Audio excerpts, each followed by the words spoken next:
is Grace and welcome to my channel and welcome to video number 8, but layout number 7 in our latest Use It Up collection series. I had pulled out my Happily Ever After collection from Simple Stories. This is a wedding themed collection, and I am trying to challenge myself to use it up on layouts other than the wedding theme. Now, this particular layout is a double page layout and it is based off of a 6x6 sketch.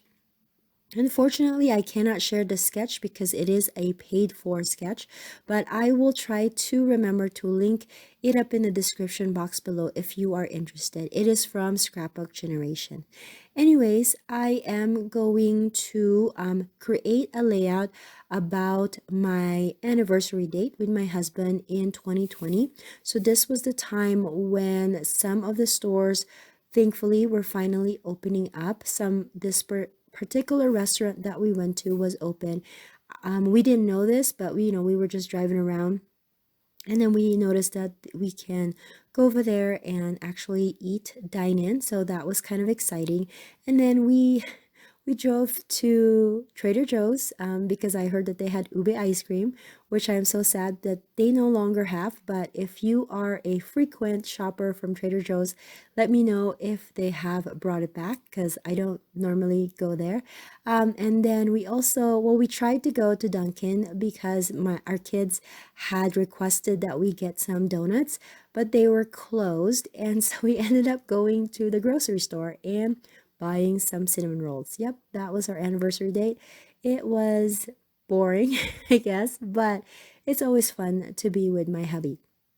So the sketch called for 2x3 inch blocks of paper. If you remembered my last layout, it's very similar. The other one asked for 1x3. This one asked for 2x3.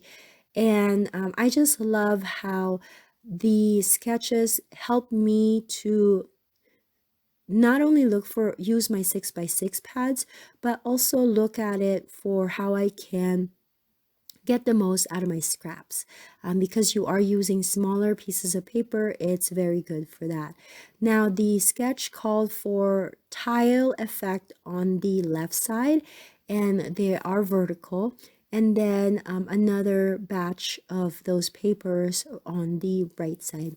Now, the photos that I have are not the same as the sketch, so I am kind of playing around with the design to make sure that it matches my photos rather than matching it to the original sketch. I think that's the beauty of the sketches, is that it doesn't have to look exactly like what it is on the sketch, especially if you have a different orientation of photos or different number of photos. It just works.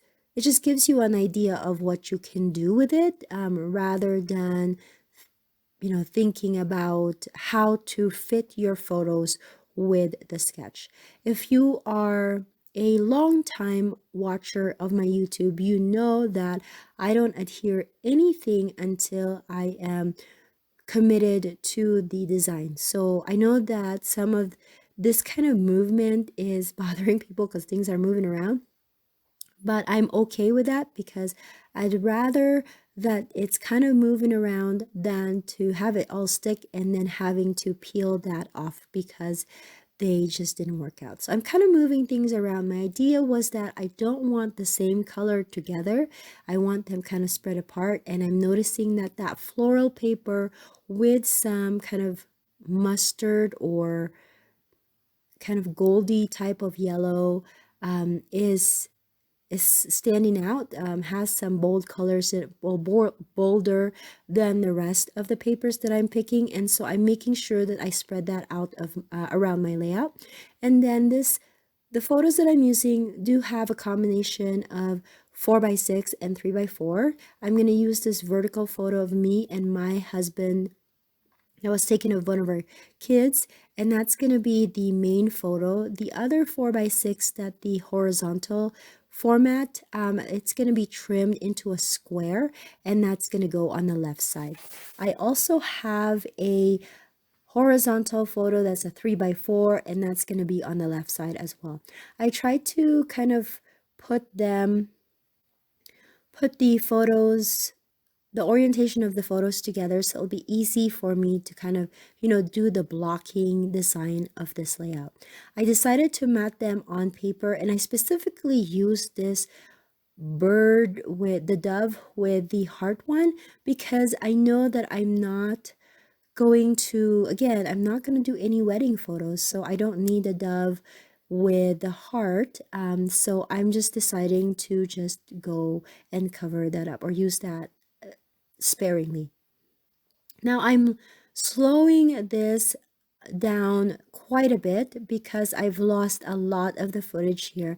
So basically, I am just going to put my handwritten journaling block, which I cut out from a pattern paper, and I'm going to put that on the left side of my square photo, and then I'm going to put my 3x4 over it. And then I'm also going to add some die cuts and chipboard accents all around it.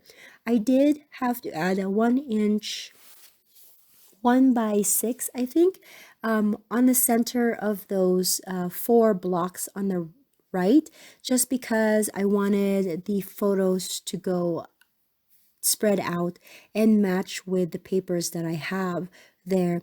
And instead of a vertical photo, I am using one 3x4 cut apart, and that's going to be, I think that's going to be my title. It says celebrate, and that's going to be replacing one of my photos. I did mat the photo of the cinnamon rolls just to kind of make it, a little bit different, but also it matches that white background of that 3x4 photo.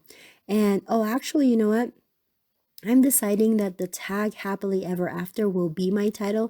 I know that's a lot of words here in this layout, but when am I going to be able to use it? So that's my layout for today. Thank you so much for watching, and I will catch you guys in the next video. Bye.